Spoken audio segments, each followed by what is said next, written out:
عرفان رحمان یہ سوال کرتے ہیں کہ شادی شدہ عورت کے اس ترکہ میں سے جو اسے اپنے حقیقی والدین سے ورثہ میں ملا، اب اس عورت کے رحلت کے بعد کون کون سے اس کے ورثاء میں شامل ہوں گے اور کس تناسب سے؟ پہلے تو یہ بات آپ ذہن میں رکھیں کہ ترکہ وہی نہیں ہوتا ہے جو والدین سے ورثہ میں ملے۔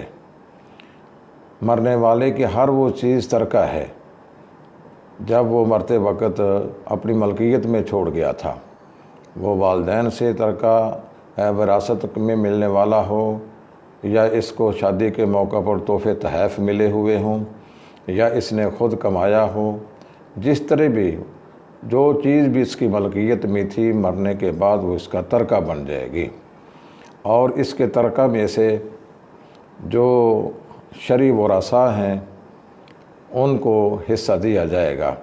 ان کی خاصی لمبی تفصیل ہے کہ عورت کا خامند، عورت کے والدین، عورت کی اولاد تو کسی صورت میں محروم نہیں ہوتی ہے۔ یہ وراثت کا اصول ہے کہ زوجین، ولدین اور ابوین یہ کسی صورت میں محروم نہیں ہوتے ہیں۔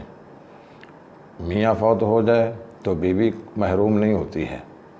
بیوی کو اگر میاں کی اولاد ہے تو 1/8 ملتا ہے، اگر اس کی اولاد نہیں ہے تو 1/4 ملتا ہے۔ اور اسی طرح خامند فوت ہو جائے، بیوی فوت ہو جائے تو بیوی کی اگر اولاد ہے تو خامند کو 1/4 ملتا ہے، اگر اولاد نہیں ہے تو 1/2 ملتا ہے۔ اگر اولاد ہے تو والدین کو ماں کو 1/6 ملتا ہے، اور باقی ترکہ جو ہوتا ہے وہ اس کا والد وارث ہوتا ہے۔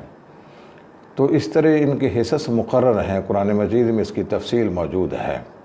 تو جو ورثاء اس وقت زندہ ہوں گے اس کو وراثت میں شامل کیا جائے گا، حصہ میں شامل کیا جائے گا۔ یہ تو اس وقت طے کیا جا سکتا ہے کہ عورت کی وفات کے وقت کون کون زندہ ہیں۔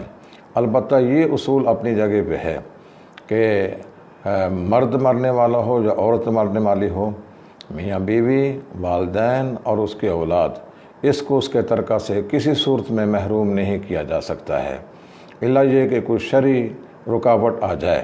شرعی رکاوٹ آنے کا مطلب یہ ہے کہ وہ اپنا دین بدل لے یا مرنے والے کو وہ قتل کر دے، تو اس صورت میں وہ اس کی جائیداد سے محروم ہو جاتا ہے۔